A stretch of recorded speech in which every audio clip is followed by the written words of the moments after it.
A silent room is a loaded gun. It only takes a single whisper to pull the trigger. A betrayal orchestrated in the deadly, unmapped space between one language and another. In the suffocating, cigar smoke tinged atmosphere of the underground VIP lounge, where territory and blood were bartered over crystal decanters, a slaughter was being engineered syllable by syllable.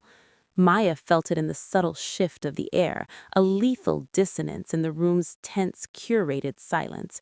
She moved between the heavy leather chairs with a practiced invisibility, a ghost with her dark hair tied back strictly, wearing a crisp white shirt and black vest.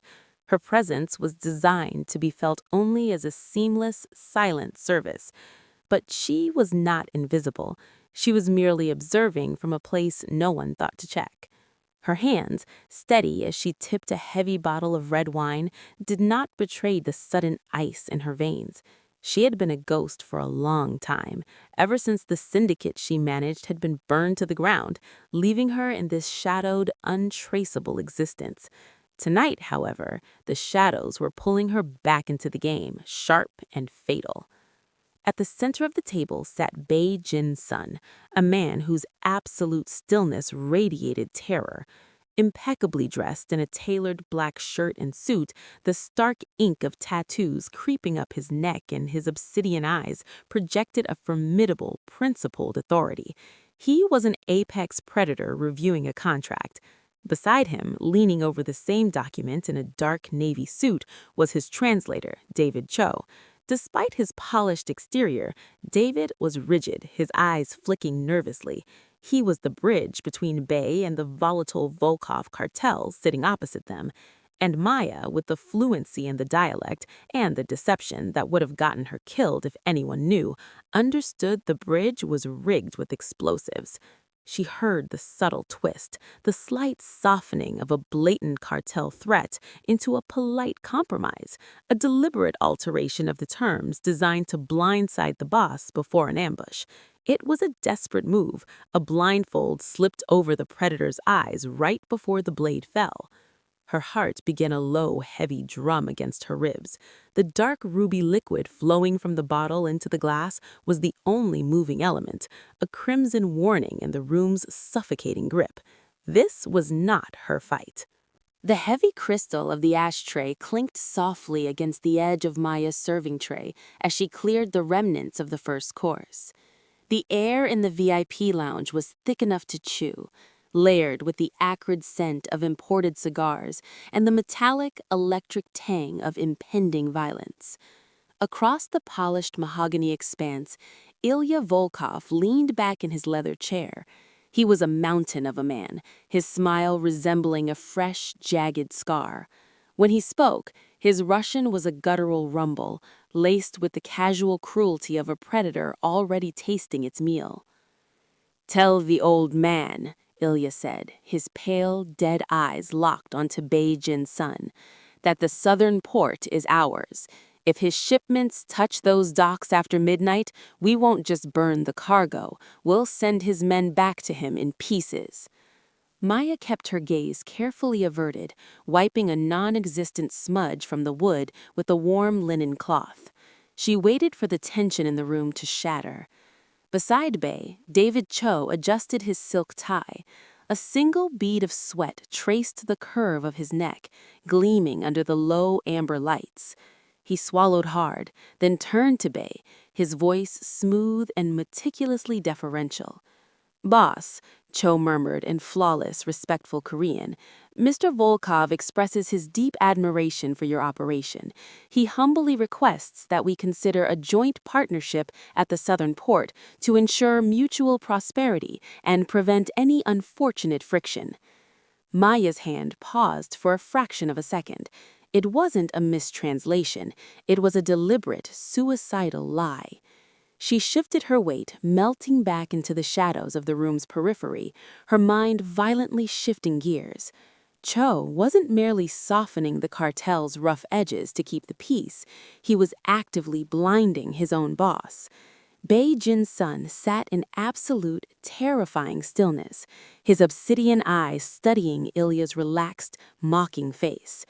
Bei was a master tactician, a man who ruled his empire through calculated force and ironclad principles. He was analyzing the room, but he was doing it with poisoned intelligence. If he accepted this fabricated truce, he would walk his crew straight into an orchestrated slaughter.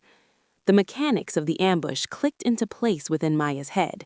She let her peripheral vision drift over the Volkov enforcers flanking Ilya. They were too quiet. The man on the far left shifted his broad shoulders, his right hand slipping casually off the table and dropping out of sight. Maya had spent a decade managing the fallout of underworld wars. She recognized the subtle, telltale twitch of a man unsnapping a concealed holster. Cho was spinning a fatal web, stalling Bei with pleasantries while the Russians prepared to execute him in his own chair. The ticking clock in Maya's head grew deafening. She was just a waitress now, a ghost hiding from the ashes of her past. But the brilliant strategist inside her felt the intoxicating, dangerous pull of the board. The trap was set, the safety was off, and the room was seconds away from bleeding. The padded leather door swung shut behind her, muting the low murmur of the impending slaughter. Maya took 3 measured steps into the harsh fluorescent glare of the back kitchen before her knees finally buckled. She slammed her hands flat against the cold stainless steel of a prep counter, her pristine white shirt suddenly feeling like a straitjacket. The air back here smelled of industrial bleach and roasting duck, a jarring, sickening contrast to the expensive cigars and aged scotch in the VIP lounge. Her lungs refused to expand. The trembling started in her fingers and crawled rapidly up her arms. A ghost, she reminded herself frantically, staring at her pale reflection in the metal. You are just a ghost. If she simply walked back out there and cleared the remaining plates, she would survive. She could slip out the alley service exit the second the gunfire started. She had spent 2 grueling years building this fragile, untraceable existence after Elena Rostova had burned her old syndicate to the ground. Stepping out of the shadows to warn a Mafia boss meant shattering her anonymity. It meant inviting the crosshairs right back onto her chest. But the tactical map in her head wouldn't shut off. If she stayed silent, Bei Jin's son was a dead man. The Volkovs wouldn't stop at the boss. They would butcher his lieutenants to decapitate the organization, and then they would execute the staff to eliminate witnesses. This cash-only sanctuary was minutes away from becoming an abattoir. Maya squeezed her eyes shut, the sharp edge of the counter biting into her palms. She remembered the ash falling like snow the night her mentor was murdered, the sickening realization that she had been outplayed. She had promised herself she would never be caught defenseless again, yet here she was, paralyzed by the very survival instincts that had kept her breathing. She was hiding to save her life, but hiding wasn't living. It was just a slower, more cowardly way to die. The rhythmic, rapid-fire sound of a line cook dicing scallions nearby seemed to sync with her erratic heartbeat. Slowly, the cadence forced her pulse into a deliberate, tactical rhythm. The suffocating fog of panic began to recede, replaced by the icy, calculating calm that had once made her the most feared crisis manager in the underground. She opened her eyes. The woman staring back from the polished steel was no longer a terrified server. It was an architect of chaos who knew exactly how to dismantle a bomb from the inside. Maya pushed off the counter, her spine snapping perfectly straight. Her hands, which had been vibrating seconds ago, were now lethal and rock-steady. She turned away from the service exit and reached for a fresh ceramic carafe of steaming hot sake, wrapping a crisp white napkin around its neck. The trap was set, but they had forgotten to account for the ghost in the room. The heavy oak door of the VIP lounge yielded to Maya's push, slipping her back into the lion's den. The atmosphere hadn't just thickened, it had weaponized. The silence stretching between Bei Jin's son and Ilya Volkov was drawn so tight it was ready to snap. Maya moved with the agonizing precision of a bomb technician, her eyes tracking the microscopic shifts in the room. The Volkov enforcer on the left had dropped his shoulder a fraction of an inch further. The leather of his jacket creaked, a sound completely masked by the low hum of the ventilation system to anyone who wasn't listening for it. They were seconds away from executing the strike. Bay sat motionless, his obsidian eyes unreadable as he weighed David Cho's fabricated translation. He was a king deciding whether to accept a poisoned chalice. Maya approached the right side of the table, the ceramic carafe of sake burning a comforting heat into our palm. Cho stood between her and Bay, his posture rigid with the effort of maintaining his treasonous facade. She couldn't just lean in. Cho would intercept her, or the Volkovs would spook. She needed an anomaly, a mistake. She stepped up to Bay's shoulder, adopting the subservient, slightly bowed posture of a terrified server. As she tilted the carafe over Bay's delicate porcelain cup, she forced her wrist to jerk just a millimeter. A single scalding drop of sake splashed against the polished mahogany, missing the cup and landing inches from Bay's resting hand. It was a microscopic breach of etiquette, but in a room governed by absolute control, it was the equivalent of a gunshot. Cho flinched, his head snapping toward her to scold the clumsy waitress. The Volkov's eyes darted to the movement, their muscles tensing, the sudden distraction freezing their hidden hands for one vital second. Maya didn't freeze. Under the guise of a panicked apology, she dropped her head, leaning intimately close to the collar of Bay's midnight blue suit as she quickly wiped the spilled drop with her crisp linen napkin. "Forgive me, sir," she stammered loudly in broken, heavily accented English for the room to hear. But beneath the frantic apology, her voice dropped to a breath, switching instantly to flawless, unaccented Korean. It was the icy, authoritative whisper of a tactician giving a battlefield command. "Your translator is lying. He threatened to send your men back in pieces. The guards are drawing their weapons under the table." She didn't wait for a reaction. She finished wiping the table with trembling hands, gave a deep, subservient bow, and stepped backward into the shadows. As she retreated, she let her eyes meet Bay's for a fraction of a second. The placid, terrifying stillness of the Mafia boss had vanished. His pupils had contracted into pinpoint voids of absolute, calculating violence. The ghost had just pulled the trigger. For a heartbeat that felt like an hour, the room hung suspended over a cliff. Maya pressed her spine against the silk-papered wall near the exit, her breath trapped in her throat. At the table, David Cho was still waiting for Beijin's son to respond to the fabricated peace offering, his obsequious smile beginning to tremble at the edges. Bei did not look at his translator. His obsidian eyes, cold and fathomless, locked directly onto Ilya Volkov. Slowly, Bei reached out with a tattooed hand, ignoring the sake cup, and picked up the heavy crystal ashtray. When he finally spoke, the smooth, formal Korean was gone. His voice was a low, seismic rumble of flawless, street-hardened Russian. "You think you can come into my house, smile in my face, and carve up my docks?" Bay's words sliced through the stagnant air. "You are not a wolf, Ilya. You are just a loud, dying dog." The color drained from David Cho's face so fast he looked like a corpse. Ilya's jagged smile vanished, replaced by a mask of feral panic. He realized in a fraction of a second that the blindfold had been ripped away. "Kill him!" Ilya roared in Russian, his hand violently tearing upward from beneath the table, the dark metal of a Tokarev pistol clearing the mahogany edge. But Bay's men were a reflection of their boss, disciplined, lethal, and already moving. Before Ilya could level the barrel, Bay slammed the heavy crystal ashtray down with bone-shattering force, trapping Ilya's gun hand against the wood. A sickening crack echoed through the room, followed immediately by Ilya's guttural scream. The air ruptured into controlled, deafening chaos. Suppressed gunfire spat through the cigar smoke like deadly hisses. The Volkov enforcer on the left didn't even get his weapon fully unholstered before 2 rounds from Bay's lieutenant caught him perfectly in the chest, dropping him like dead weight onto the plush carpet.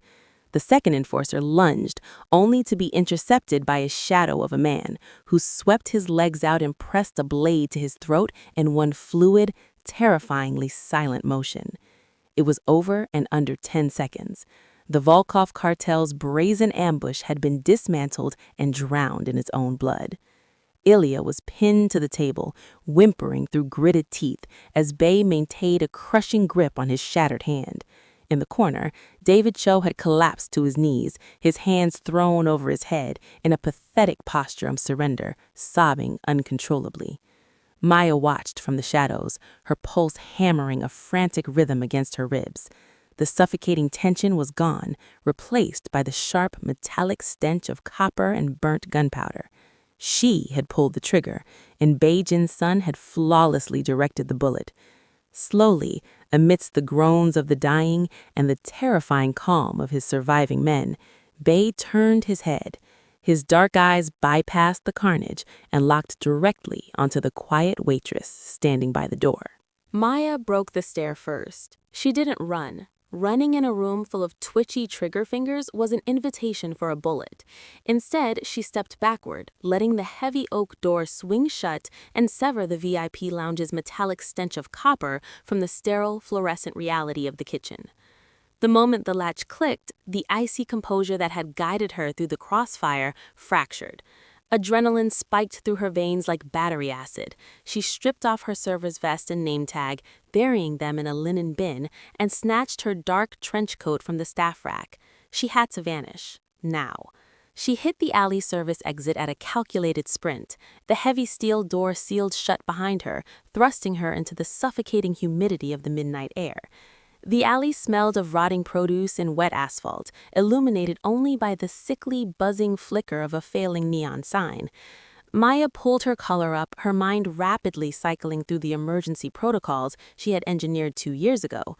3 blocks to the subway, ditch the burner phone in a sewer grate, retrieve the vacuum-sealed cash from beneath her apartment floorboards, and be on a freight train out of the city before sunrise. She made it exactly 20 yards. At the mouth of the alley, the blinding halogen high beams of a black SUV snapped on, instantly pinning her against the damp brick wall. Maya skidded to a halt, her breath catching as the heavy engine's low growl vibrated through the pavement. She calculated the distance to the rusted fire escape on her left, but before her muscles could even twitch, 2 massive figures stepped seamlessly out of the shadows flanking her. They moved with the terrifying, synchronized discipline of Beijin's son's elite enforcers. They didn't draw their weapons. They didn't need to. The man on her right, the same lieutenant who had flawlessly neutralized the Volkov guard minutes earlier, stepped into the halo of the headlights. A fine mist of blood speckled his pristine white collar. "The car is waiting," he stated. His voice was entirely devoid of emotion. It wasn't a request. Maya's mind ran through a dozen tactical scenarios, and every single one ended with her bleeding out on the wet asphalt. To fight was absolute suicide. Her hard-won anonymity was already ash. All she had left was her intellect. With a slow, deliberate exhale that steadied her racing heart, she lowered her chin and walked toward the idling vehicle. The ride was agonizingly silent. Trapped in the plush leather interior of the SUV, flanked by silent killers, Maya watched the gritty, neon-soaked grid of the city bleed into the manicured, desolate darkness of the hills. When the vehicle finally slowed, heavy iron gates parted like the jaws of a beast, granting them entry into a sprawling, fortified estate. The tires crunched softly against a sweeping gravel driveway, stopping before a massive, brutally modern compound of glass and concrete. Maya stared at the towering architecture through the tinted window. She had survived the massacre, but as the enforcer opened her door into the freezing night, she knew she had just stepped willingly into the king's cage. The enforcer left her alone in a cavernous study, wrapped in bulletproof glass and shadows. Below, the city sprawled like a grid of dying embers.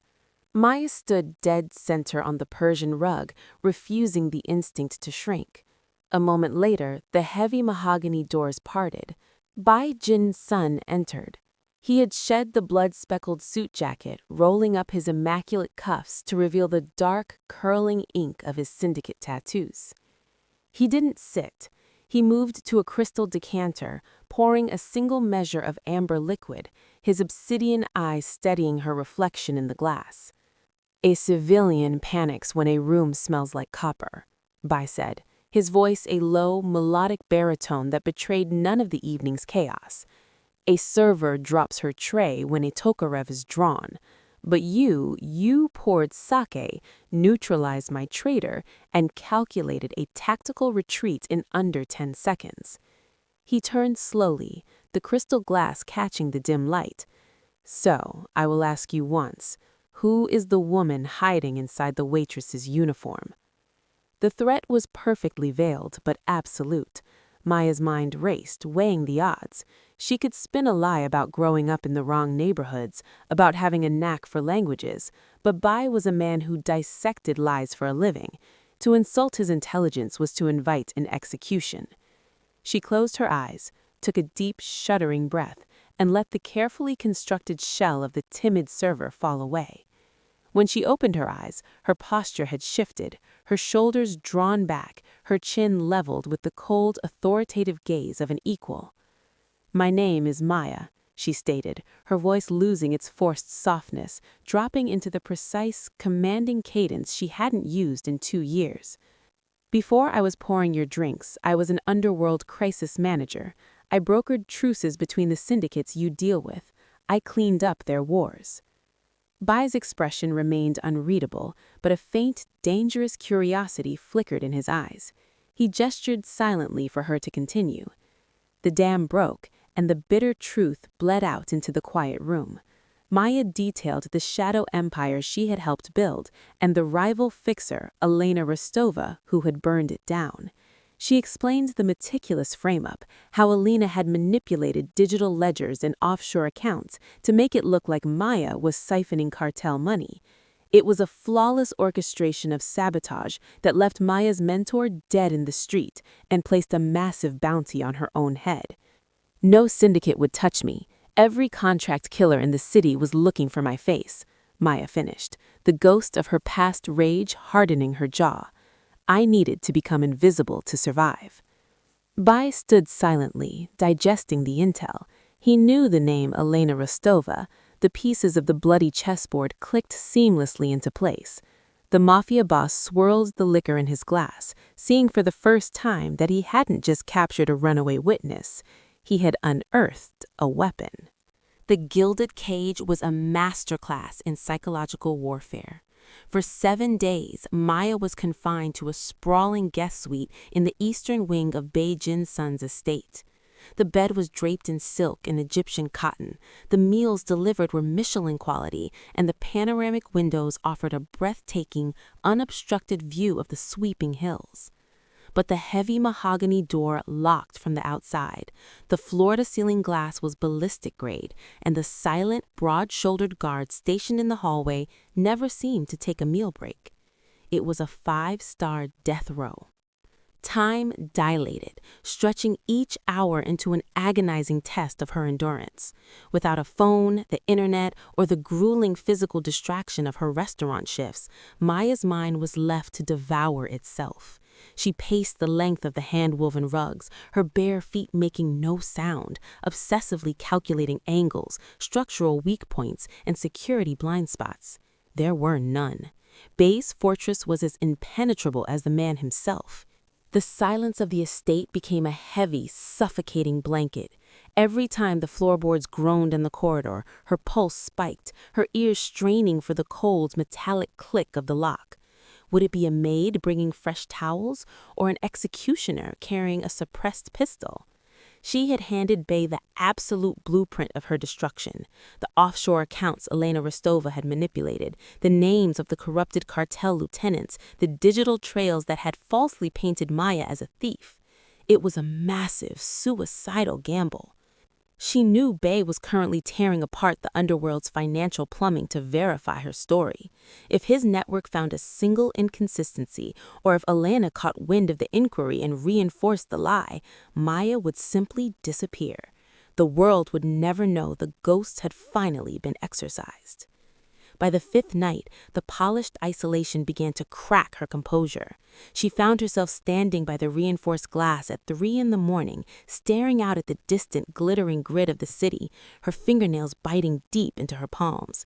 She missed the adrenaline. She missed the ruthless complexity of the game. That realization terrified her more than the armed guard outside.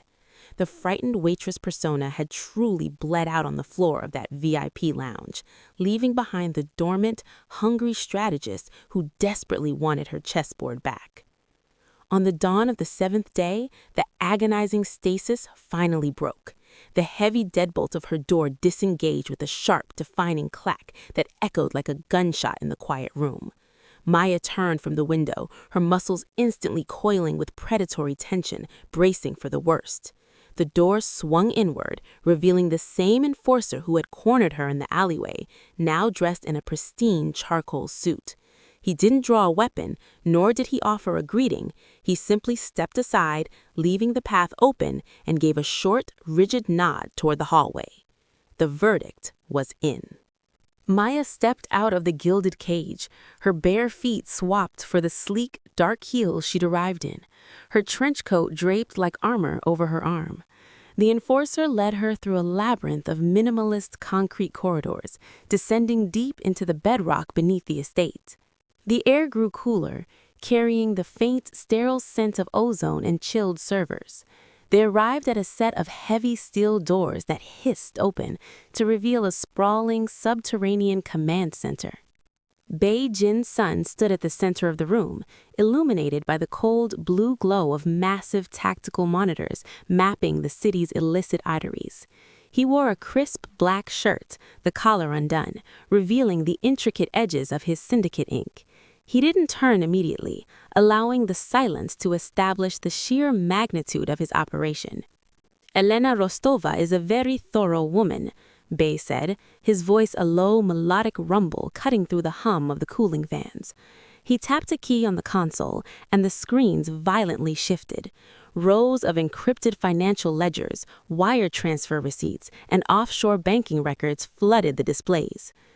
But she made the mistake of assuming her digital ghost couldn't be hunted by a larger predator. Maya stepped closer, her eyes scanning the scrolling data with the rapid, hungry precision of a starving animal. It was all there.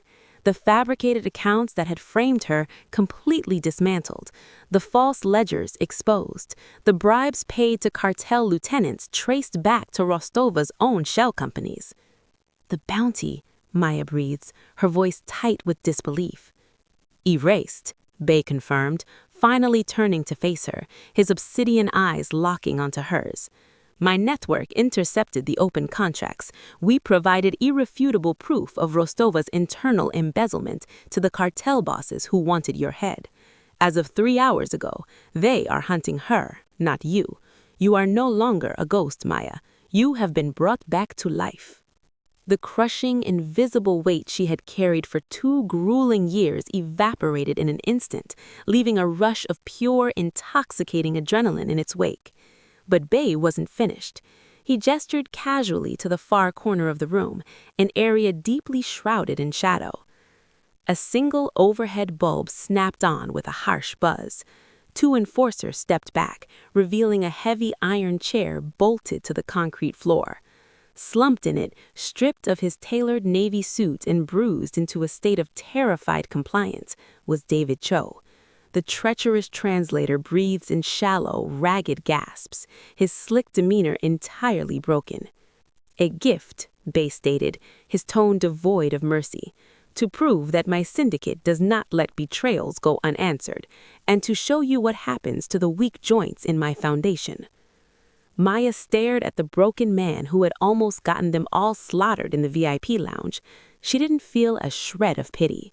She felt the icy, familiar thrill of absolute control settling back into her bones. The terrified waitress was dead. The strategist had awakened. And just like that, the ghost of the VIP lounge became the most dangerous woman in the underworld. Maya didn't just survive the crossfire, she took control of the entire board. What did you think of Maya's brilliant split-second decision to warn Bei Jin's son? Would you have risked the bullet to whisper the truth, or would you have slipped out the back alley and disappeared into the night? Let me know your survival strategy in the comments below. If you enjoyed this gritty, high-stakes thriller, make sure to hit that like button. It shows your support and helps push this story to more people. And if you want more intense, pulse-pounding stories of betrayal, revenge, and underworld masterminds, don't forget to subscribe and ring that notification bell so you never miss a drop. Until next time, keep your eyes sharp, trust no one, and always watch the quiet ones.